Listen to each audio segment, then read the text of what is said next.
Hüccet! Düzelttir! Nazar ortaga. Askeri жетекшімізді 10 сыныпта 9 оқушысы алғашқы әскери және технологиялық дайындық сабағына қатысуға дайын бөлімше командирі Кәрібаев. Армысыздар оқушылар? Армысыздар, әскери жетекші мырза. Орындарыңа орналаса қойыңдар.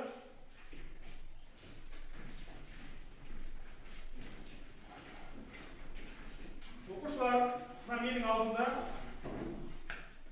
екі түрлі лента орналасқан. Сол лента арқылы қазір топқа бөлінеміз. Сары түсті және қызыл түсті. Келіп таңдай қойыңыз.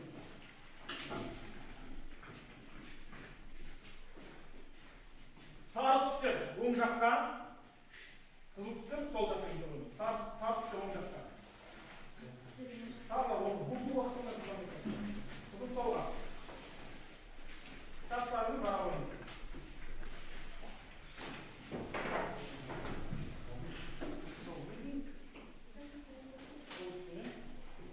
Durmasa koy.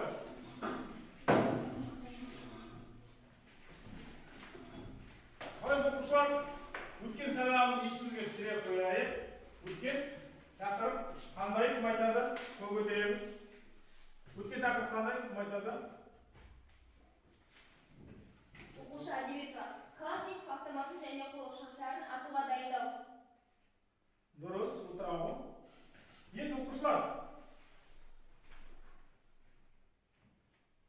сол өткен тақырып еске түсіру мақсатында лезде сұрақтар ұйымдастырған болатын. Оған берілетін уақыт 2 минут. Мен қазір секундамен сұрақ бергеннен кейін сіздердің уақытты қосамын. Мына жерде мына қару қандай қару деп аталады? Өздеріңіз білесіздер. Автомат, соның бөлшектерін сіздерге көрсетемін. 5 бөлшегін, соның арналу мақсатын айтасыздар. Дайынсыз ба? Иә. Ал мен секундамен қостым. Уақыт кетті. Мына не нәрсе кім айтады? Тұрауы. Оқушы Мерекеева оқжатар патрондарды салуға және оларды ұңғы қорабына беруге қызмет етеді. Жарайсың отырауы. Кім айтады? Тұрауы орны. Таныстыра болсын. Оқушы Әдебиетова, ұңғы қорабының қақпақшасы. Бұның мақсаты механизмдер мен бөлшектерді ластанудан қорғайды. Жарайсың отырауы. Кім айтады? Таныстыра Кәрібаев. Қайтару механизм. Бекітпе мен бекітпен жақтауын бастапқы орнына қайтару үшін қажет. Дұрыс, дәл тапқан екенсің. Келесі. Не нәрсе? Оқушы бекітпе. Бекітпе. Құжаттарға патронды жіберу, ұңғыны анасын табу. Жарайсың. Отырауы. Не нәрсе? Айтауы. Таныстыра болсын. Өзің де айтамын. Оқушы Есімов Аружан бекітпе жақты. Бекітпе жақтауы неге арналған? Ол бекітпемен соғыштың Механизм әрекетке едуін қамтамасыз етеді. Жарайсыздар, отырауыңдар. Үлгеріңдер уақытта. Енді екі топ жауаптарыңыз бойынша қалыптастырушы бағалау алақан жылу әдісі бойынша біріміз бағалау қояды. Әр алақан жақсы тұсы, қара алақан жақсартатын тұсы. Алақандар көрсетесіздер, қай алақан таңдайтындар айта қойды. Сөз кезегі сіздерде. Мына топқа бағалаңыз айтады. Тұрады. Әр алақан. Себебі олардың жауабы өте толыққанды, сонда жақсы болды. Сіздер келесі топқа Жансаян деген бізге деген жауабы қанағаттандырды. толықтай, қанағаттанасыңдар, солай ғой? Жарайсыздар. Енді оқушылар өткен сабақты талқылап болсақ, бүгінгі жаңа сабағымыз тақырыбы жарықшақты қол гранаталар құрылысы. Дәптерлеріңді ашып, жаза қойыңыздар. Сабақтың тақырыбы жарықшақты қол гранаталар құрылысы.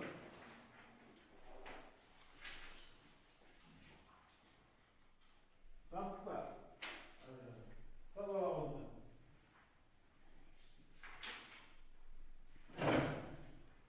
Сабақтың мақсатын айтып жіберейін, сіздер жазып отырыңыздар. Жарықшақты қол гранаталардың құрылысында айырмашылықтарын, олардың әрекет қайырларын түсіну.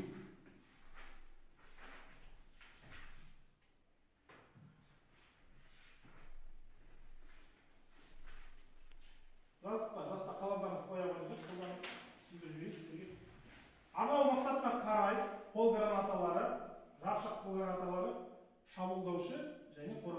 екіге бөлінеді. Мына жерде назар салып қараңыздар. РГН, F1, РГД5, РГО дейтін 4 гранаттың түрі тұр. Енді мақсатына қарай шабуылдаушыға РГД5 пен РГО, РГН мен РГД5 қол гранаты жатады, қорғаныстағы F1 мен РГО дейтін қол гранаты жатады. Мына жерде одан бөлек сол жақтан назар аударуға болады. Көрнекілікті пайдаланып, сабақта да өздерін біліп жүрулеріне болады. РГД5, F1, РГН, РГО дейтін гранаттардың неден тұратын бәрі көріністен көрсетілген. Енді сіздерге макет ретінде мына жерде гранаталардың ағаш макетін алып берген болатын. Құрылысы шамалы осыда ұқсайтын осы макет ағаштан жасалынады. Түсінікті ғой? Енді қалай тасымалдаймыз? Тасымалдау үшін граната арналған сумкалар болады. Сумкалар көрдіңіздер ғой? Бұда жаңа гранаталар және сіздерге айтып өттім. Назар салдыңыздар, кәместе көрсетейін.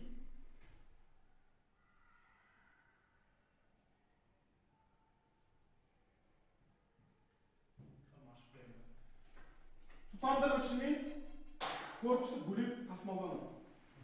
Сумкеде.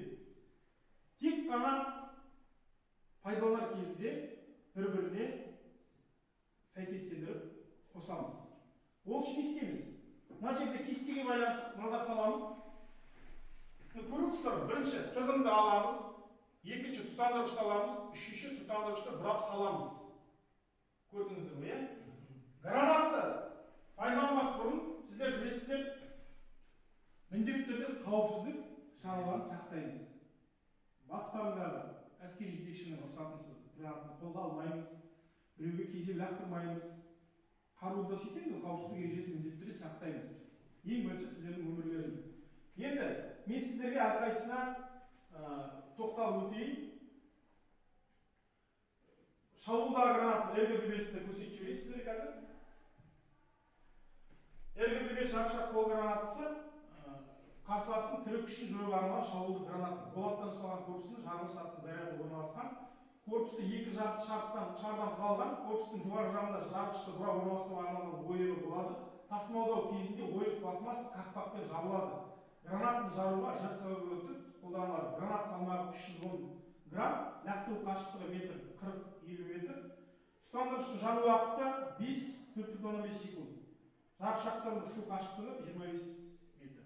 Енді сол жөнінде түсіндіріп жіберейін. Гранатаны лақтырған кезде иінтірікті корпусына қысып ұстаймыз, төрт саусақпен мұрындықты жұламыз. Түсінікті ме? Мына жерде көрсетіп тұр ғой.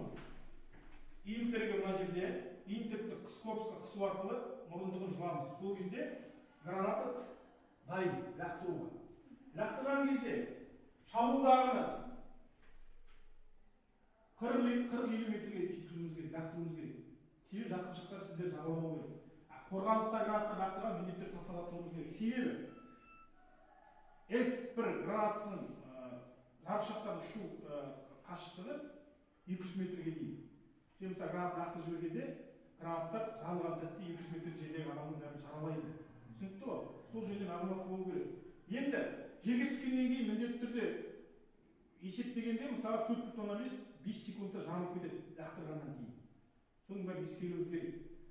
РГД5 жөнінде түсінікті ғой? Енді мен сіздерге F1 жөнінде айтып жіберейін. F1 жарықшақ қол гранатасы арақашықтықты гранаты ол қарсыластың тірі күшін жоюға арналған қорғанысты граната жарықшақтардың ұшу радиусы 200 метр. Граната лақтыру тек қана тасалардан, танкіден, броньдық спортерлерден жүзеге асырылады. Жарақталған гранаттың салмағы 600 грамм. Жарғыш зарядтың салмағы 60 грамм, орташа лақтыру қашықтығы 35-45 метр. Тұтандырғыштың жану уақыты 3,2-4,2 секунд. Түсінікті ғой? Соның бәрін біліп жүріңіздер. Енді одан бөлек РКГ-3 дейтін кумулятивті танкіге қарсы қол гранатасы бар. Көрдіңіз бе? РКГ-3-тің. Бәрін сізде сипаттамасын айтып жіберейін.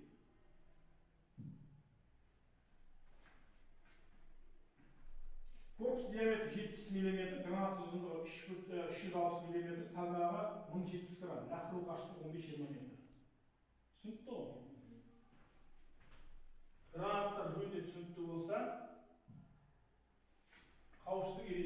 настроить сіздерді. Гранаттармен жұмыс істеген кезде қауіпсіздік ережелері үйренуші булак кию керек, гранаттармен тұтандырғыштарды оқтау алдында тексеру керек, ақау оқтар байқалса командирге хабарлау керек. Бірнеше гранаталар лақтыру кезінде алдыңғы гранат жарылған соң кемінде 5 секундтан кейін лақтыру керек. Қол гранатаны лақтыру алмаған кемінде 300 метр жерді қоршау керек. Гранатты лақтыруға арналған бастапқы орында ақ жалау, атыс шебінде қызыл жалау болуы тиіс. Қорғаныстағы және танкіге қарсы гранаттарды лақтыру офицердің жетекшілігімен бой тасалардан оқ паналардан жүргізіледі. Егер лақтырылмаған гранат болса, онда оны командирдің тікелей бақылауымен және тек пәрмен бойынша оқсыздандыруға болады. Жарылмаған гранаттар есебін жүргізіп, олардың орнын қызыл жалаумен белгілеу керек. Гранатты лақтырумен айналыспаған жеке құрамды атыс шебінен қауіпсіз жерге немесе бой тасаларға апару керек 300 метрге. Гранаттар мен тұтандырғыштар беру пунктінің бастапқы орнынан кемінде 25 метр қашықтықта жабдықтау қажет. Түсінікті ғой қауіпсіздік ережелері? Енді сіздерде кітаптарыңызда кестелер берген, кестелерді қарай қойыңыздар.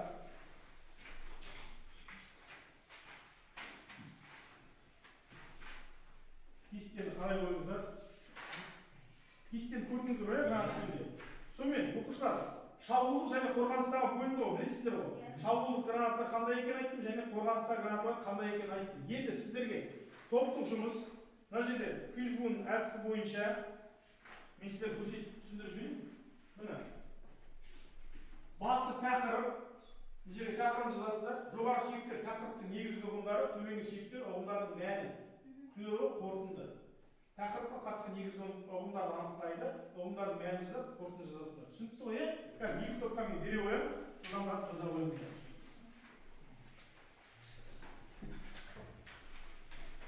Кестені қараңыздар.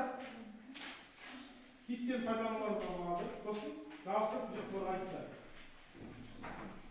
Уақытты үнемдейміз. Уақытты. 3 минут уақыт десе жеткілікші жазып.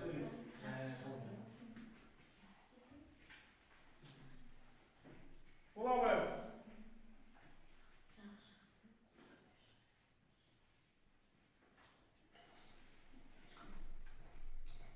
Секундамен қостым. Болат 3 минут.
Қалыс қалмаңыздар, оқушылар.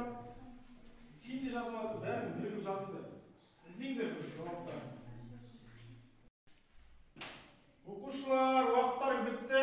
Шыға қойып, қайда. Шыға қойыңдар. Стоп, шыға қойыңдар.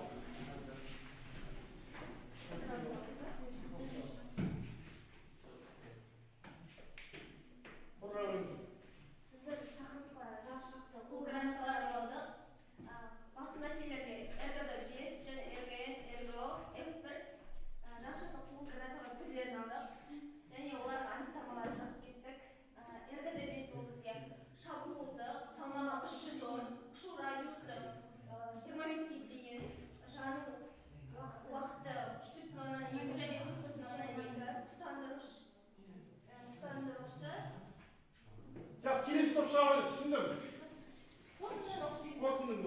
Қорытынды жарықшақтың қол гранаталары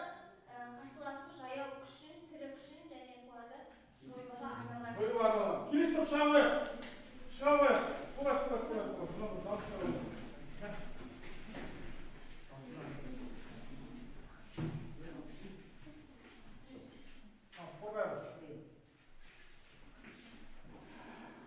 Жарышақты қол грамоталары.